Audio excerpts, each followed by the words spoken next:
Hello, my name is Jamie, and today I am doing a book review on Cat Kid Comic Club Perspectives. This is the second book in the Cat Kid Comic Club series, and the story really is around these two. At the beginning of the book, they're just fighting and bickering over and over again.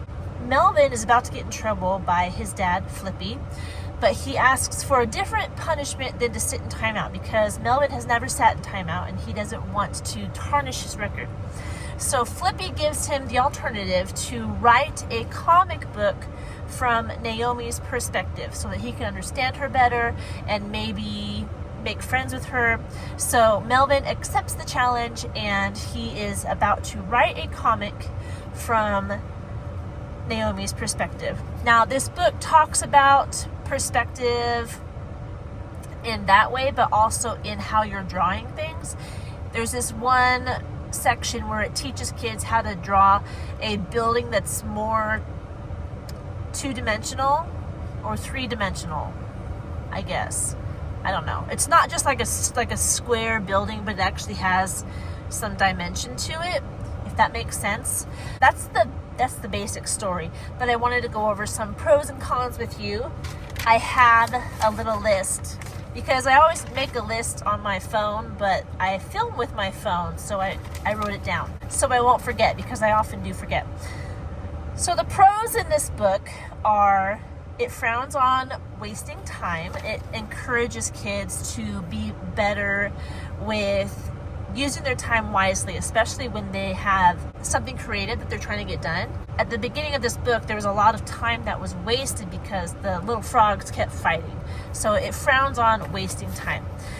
The entire book is full of many different comics with different art styles. So it's very interesting to read through. Every time you get to a new comic, it looks different than the previous one. So it keeps the attention and it's fun to see these different styles of art. There's pencil drawings, there's regular Dave Pilkey drawings, there's paper mache type stuff, there's pictures of clay, like claymation, there's pictures of toys type stuff, and actual pictures, like pictures of from a camera. So that's pretty neat, those different styles. Another pro that I liked was, my favorite comic was this one that dealt with haiku and something called shodo art, and that was really cool. I liked that every part of the comic was a haiku. Everything it talked about on each page was in the form of a haiku that made it more interesting. And it's cool that Dave Pilkey really wrote these haikus, even though in the book they're written by the frogs. But Dave Pilkey does a good job telling the story in the form of haiku, which made it really fun. I do have some cons on this book. The frogs fighting at the beginning of the book was actually kind of tiring. Like, I was glad when it moved past the fighting onto another section of the book. There is some feminist messaging, specifically on page 152. And it was just odd. A lot of stuff in this book was odd to me because it's not usual Dave Pilkey. So on page 152, Melvin and Naomi are at like a carnival or something. And this dude, I don't know, it looks like it might be a dog or something. He gave Melvin 3 balloons because he tried. And then when Naomi knocked all of the cans off the table, this guy only gave Naomi 1 balloon. And Naomi was like, it's because he's against women or whatever. He didn't even see me. He didn't care. Then Naomi goes on this rant. She's like, what did she say? Girls have to work harder than boys and we still get less respect, less money, less freedom, less opportunities. And dopes like you never even notice. And I'm like, come on, really? It's just, for one, it's not true. Yes, there are jerks in the world. There are people who act like this man here. But it's not like an overarching theme where people don't notice women. It's in America, that's not a thing anymore. If anything, women are very loud. Like, you can't help noticing women nowadays. And still feminists specifically, make this argument that women are oppressed or something. And as a woman who grew up in America, I'm not oppressed. Women in general are not oppressed. Again, there are some jerks that discriminate against women. There are a lot of women who discriminate against men. It's not like a specific gender thing. It's a character issue, depending on who you're talking to. It's not all of men or all of women do one thing. So it's a case-by-case basis. It's not something that you can just say all women are oppressed. So the fact that that's in here is weird because it's never been in any other of Dave Pilkey's books, and it's not logical. Usually when he takes a stand for something, it's something that can be proven logically and morally. So the fact that this is in here, I'm like, I don't know. I don't know why. There's other stuff that is not normal Dave Pilkey as well. So there's another comic later on in the book. The two characters are Squid Kid and Katydid, and they're different. So the people in their groups don't like them, right? So they get back at the people who are mean to them. So like the people who are mean are holding these signs or like misfits not wanted or something like that.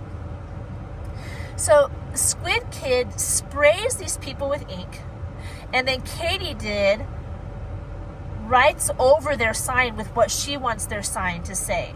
And I'm like, that's not how you handle people who think differently from you. You don't lay hands on them in any capacity. Words aren't violence. No matter what anybody says, just because someone says something you don't like, that doesn't give you the right to physically go after them. And they took their signs and erased what they had written and wrote their own stuff.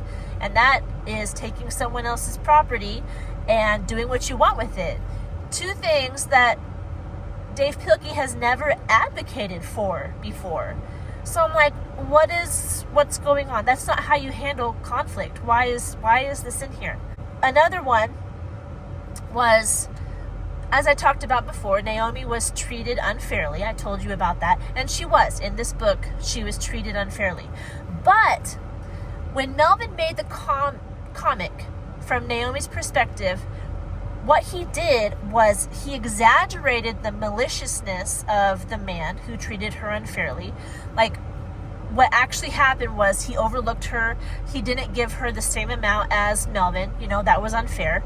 But they made him like this, in the comic, he's like this maniacal, I'm evil, I'm gonna, totally exaggerated what happened. And then he makes fun of the man in the comic, implying him to be stupid, saying he doesn't use his head and all this different stuff. And I'm like, what's going on? Because in Dogman books, Dave Pilkey always says, even if people are mean to you, you still be nice. You still have to be the nice one. And now in this book, it's like they're mean, so I'm going to be mean back. I have the right to make fun of them. I have the right to take their stuff and do what I want with it. I have the right to spray them or pin. I'm like, I don't understand. I don't know. I don't know what's going on. And the last thing I'll talk about that is a con for this book that I didn't like was Naomi never changes her behavior. When Melvin got in trouble, it was actually because Naomi bothered him and bothered him and bothered him and bothered him to the point that he yells out of frustration because she won't leave him alone. And Melvin is the one who gets in trouble for that. And Naomi is never encouraged to change her behavior. She's mean, she's arrogant, she signs her comics Naomi the Great, and no one is saying anything to her like, hey, you need to calm down a little bit. You need to be more humble. You need to love other people instead of being just horrible. No one says anything to her. She, her dad at the beginning of the book kind of, says, you're in trouble. But she gladly goes and sits in the timeout chair like it's some fun thing. And then she doesn't change her character. She doesn't change her attitude, her behavior in the rest of the book. And I'm like, so the lesson is more, people who are horrible, everybody else around them needs to learn how to deal with them. Now that is, for the people around them, is a good lesson for them, because we do need to learn how to deal with difficult people. We do need to do that. That's just part of life.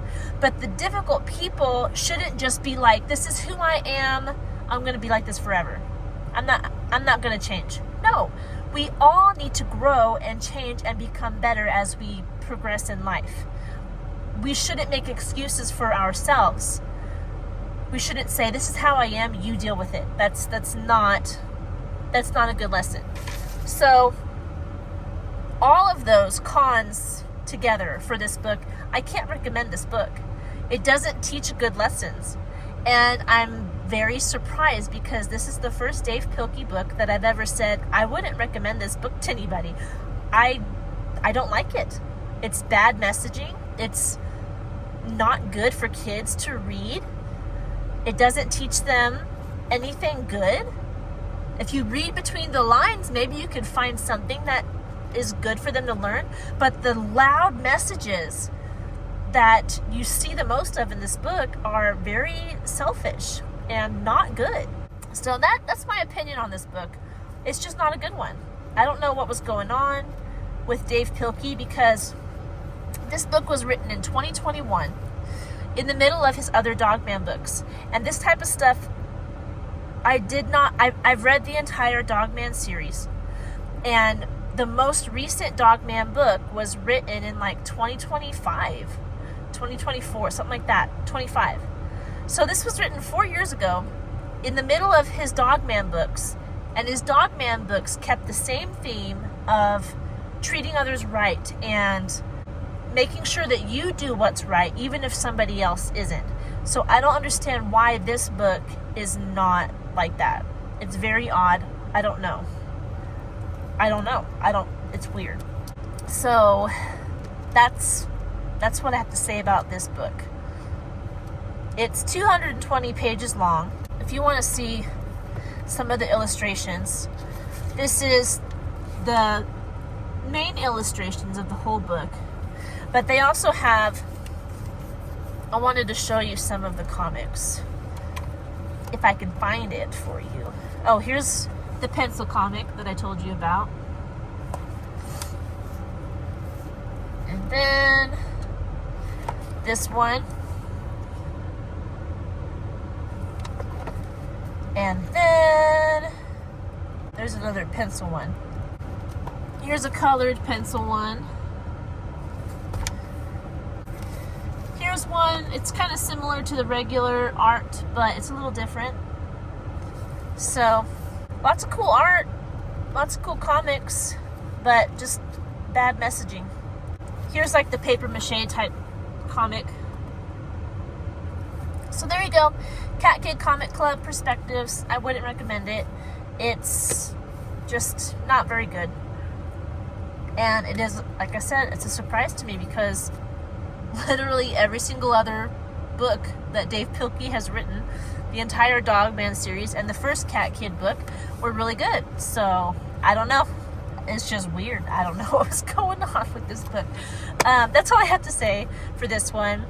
I hope you're doing well. If you have any questions about this book, leave them in the comment section below.